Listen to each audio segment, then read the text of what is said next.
La segunda parte de Orígenes del Renacimiento nos lleva a entender qué sucedía, por ejemplo, en el siglo noveno y décimo, donde se empieza a generar todo el sistema feudal. Aparecían feudos. Recordemos que en el medievalismo la dispersión era la forma natural de asentamientos.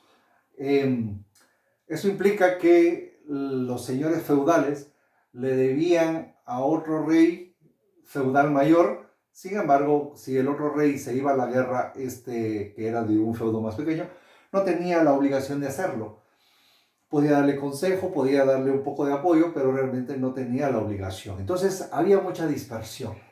Para el siglo XII, la estructura económica se basa específicamente en la agricultura. Entonces los feudos crecen y aparece un concepto que son las ferias, donde intercambian cosas, víveres y también ideas.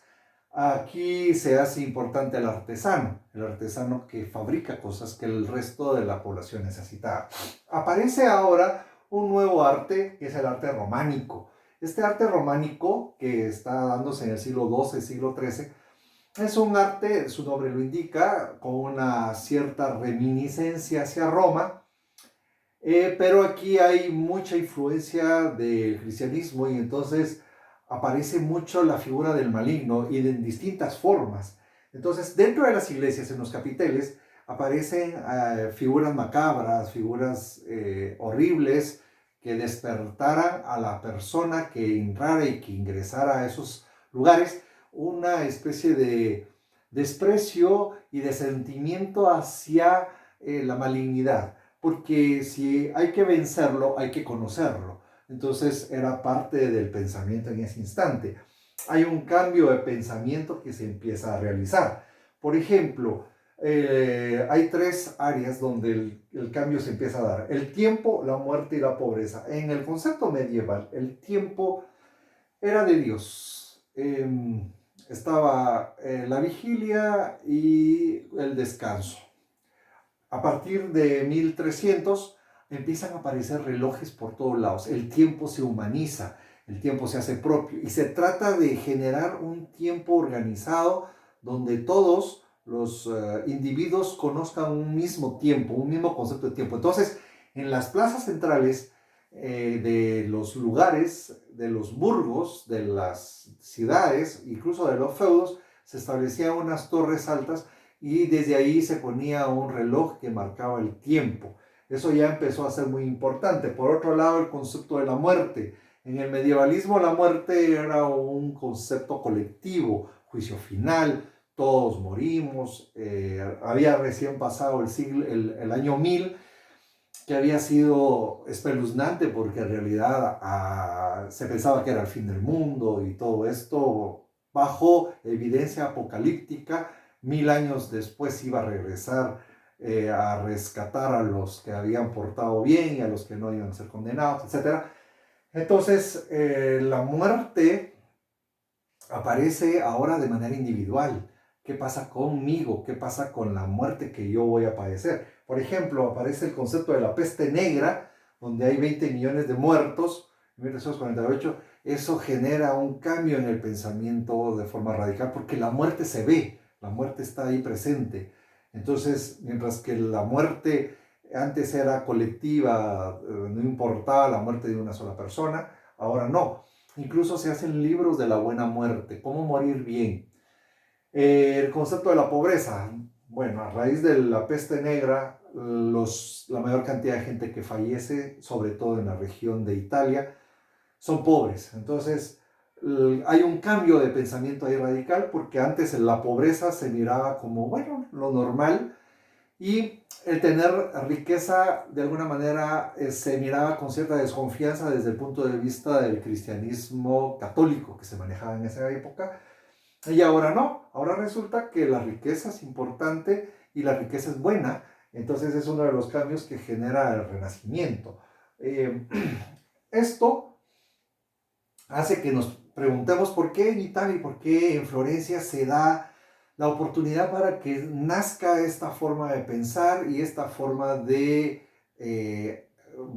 rehacernos como seres humanos. Bueno, en primer lugar, En Florencia en el siglo XV hay bastante paz, no hay guerras, no hay conflicto.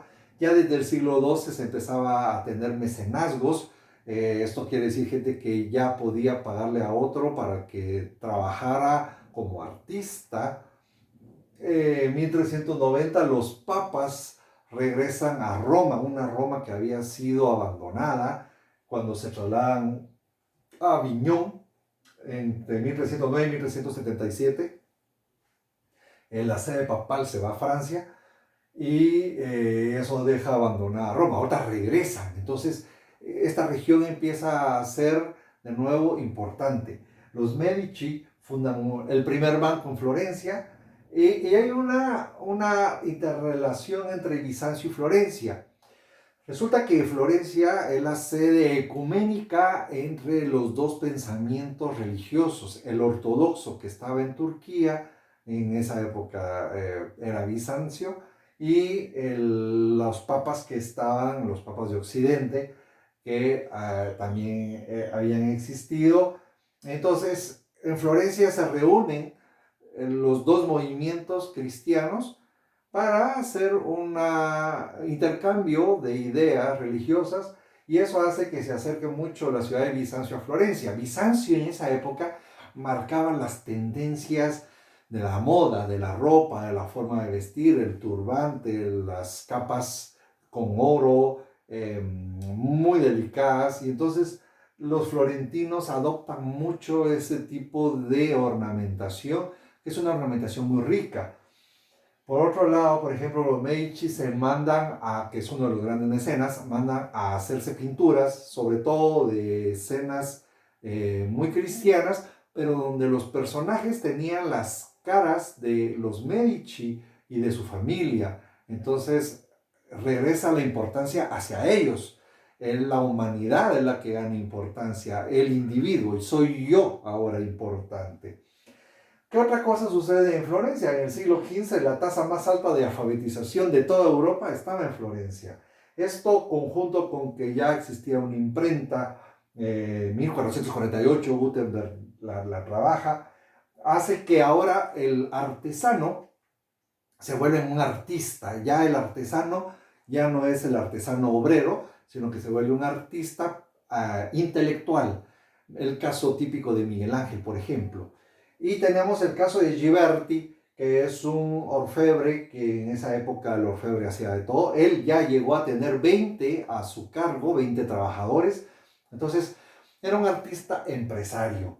En Venecia se hacían las mejores imprentas y los impresos venecianos eran riquísimos y estaban muy detallados. Entonces, toda esta región de Italia genera un pensamiento, un cambio de ideas, regresa la importancia al yo, no de forma egoísta, sino que buscando siempre esa perfección, ese desarrollo individual sobre la colectividad, y entonces empieza a existir un cierto sentimiento hacia todo lo que era bello, pero el bello humano, no el bello divino. Incluso se empieza a ver al ser humano como divino, y entonces se gana la dignidad el ser humano que se había perdido en épocas anteriores.